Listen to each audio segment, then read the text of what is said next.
Bonjour à toutes et à tous et bienvenue pour cette nouvelle vidéo de... Eh bien aujourd'hui nous sommes le lundi 25 novembre et eh bien la question qui se pose aujourd'hui et qui fait à la fois, pas polémique, mais qui suscite certains débats, des débats assez redondants d'ailleurs depuis quelques années, c'est grève ou pas grève. Comme vous le savez, le 5 décembre, il y a un certain nombre d'organismes publics, voire syndicaux, associatifs, enfin plein de gens qui ont décidé tout simplement de faire un appel à la grève pour le 5 décembre.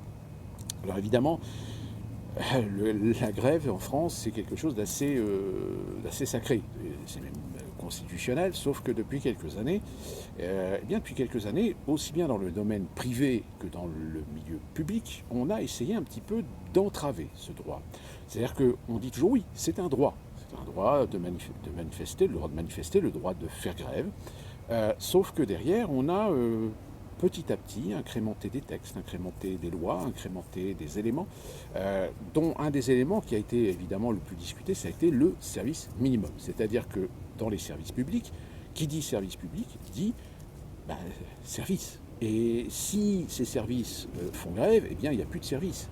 Donc dans ces cas-là, eh bien il y a une sorte de compromis qui avait été plus ou moins établi en disant que vous pouvez faire grève, mais il faut quand même qu'il y ait un service minimum.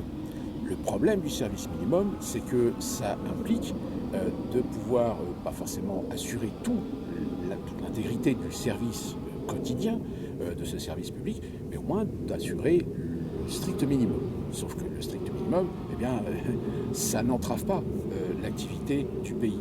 Et aujourd'hui, un phénomène de grève, eh bien, la grève, c'est plus ou moins, justement, mettre une entrave, mettre une pression sociale, économique sur l'autorité, et y compris sur les acteurs économiques que sont aussi les entreprises privées, parce qu'évidemment, les salariés vont arriver en retard ou ne vont pas avoir de moyens de locomotion pour arriver à l'heure à leur travail.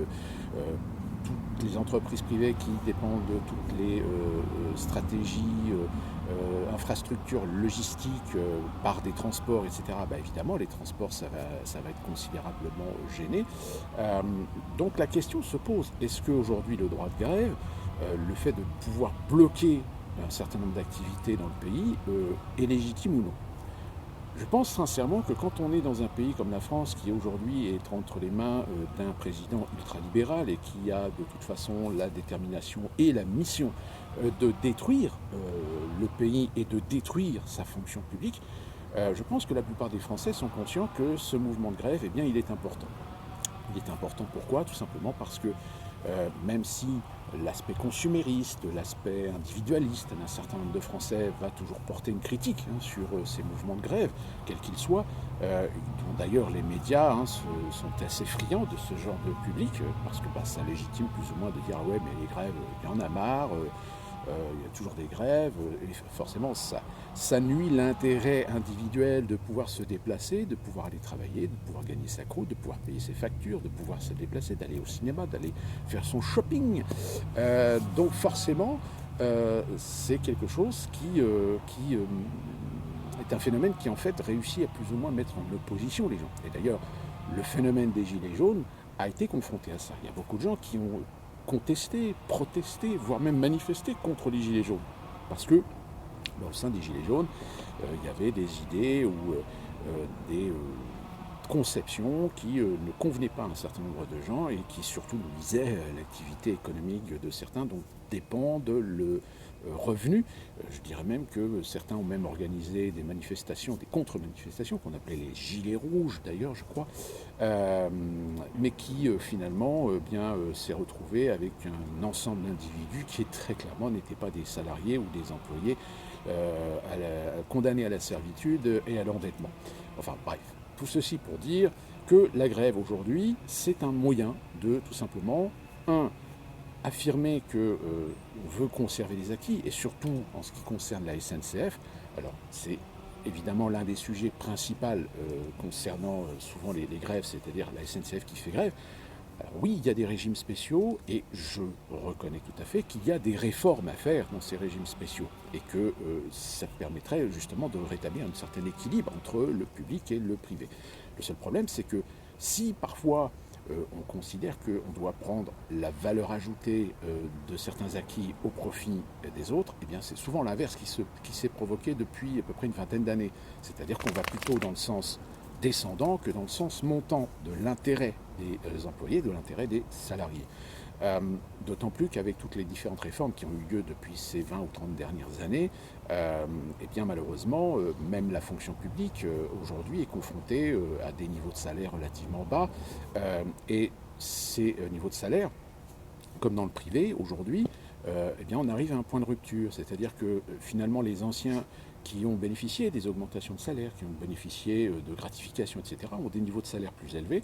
Sauf qu'aujourd'hui, vous avez des générations qui ont réussi à évoluer dans ces entreprises, qui ont réussi à acquérir un certain nombre d'années d'expérience, qui arrivent au même niveau de compétences, au même niveau de statut, mais qui ont des salaires beaucoup plus bas que ceux qui sont là depuis 30, 40 ans. Alors, évidemment, ça génère une sorte de disparité sociale au sein de l'entreprise et évidemment des discordes.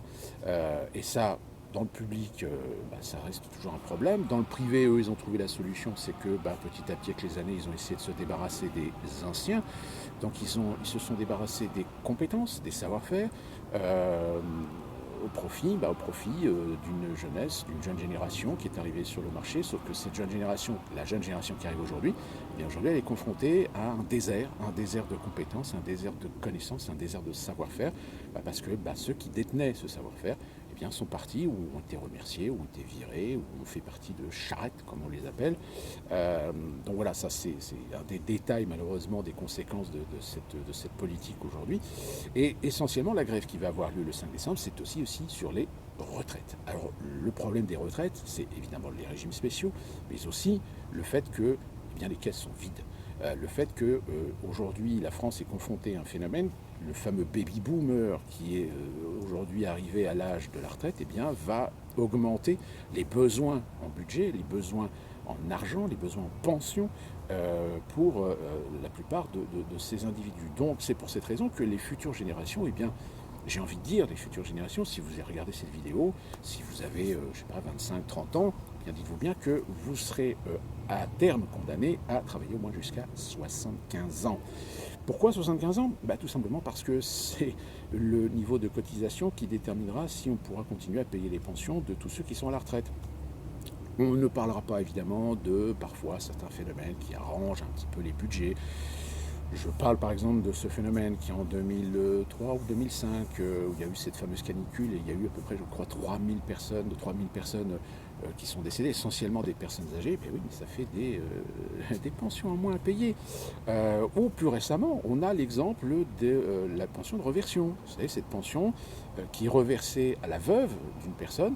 On a apparemment le projet de serrer la ceinture, tout simplement pour faire des économies.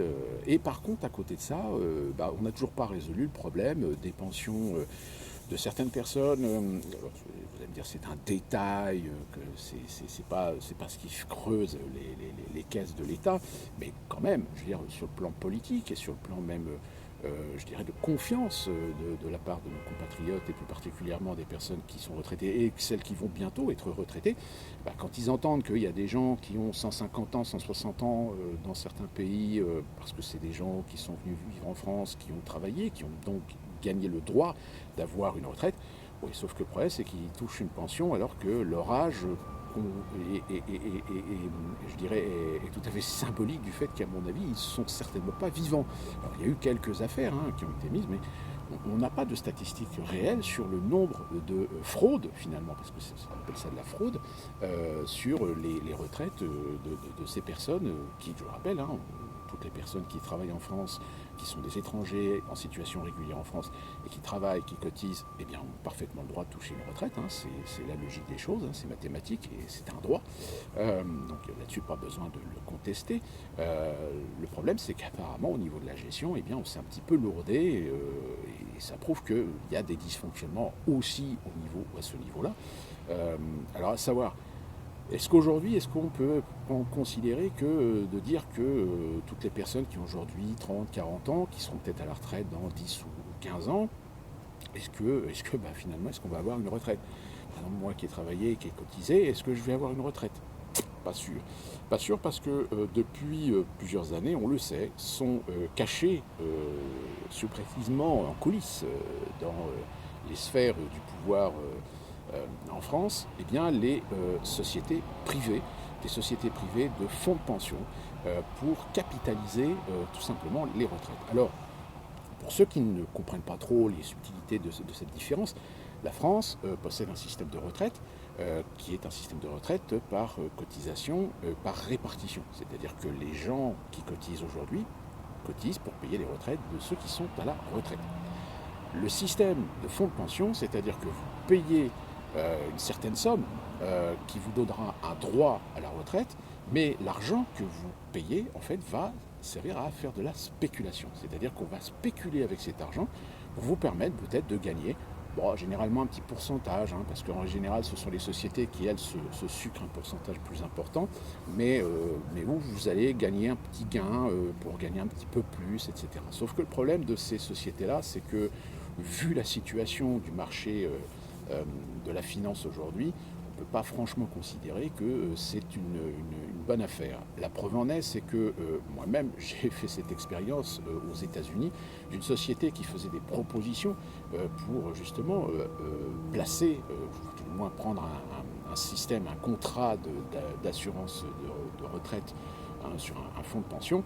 Le discours était très clair, c'est que si vous vouliez obtenir un fonds de pension et de tenir un droit 100% de droit sur votre retraite, sur ce que vous devez toucher en tant que pension, eh bien ils vous disent tout simplement qu'il faut bosser jusqu'à 67 ans. Si vous voulez un surplus, si vous voulez 125% par exemple de pension retraite, c'est-à-dire toucher un petit peu plus que votre retraite si vous avez des bas salaires par exemple, eh bien il vous faudra bosser jusqu'à 75 ans. C'est pour cette raison d'ailleurs tout à l'heure je vous ai dit que préparez-vous psychologiquement déjà à devoir bosser jusqu'à 75 ans.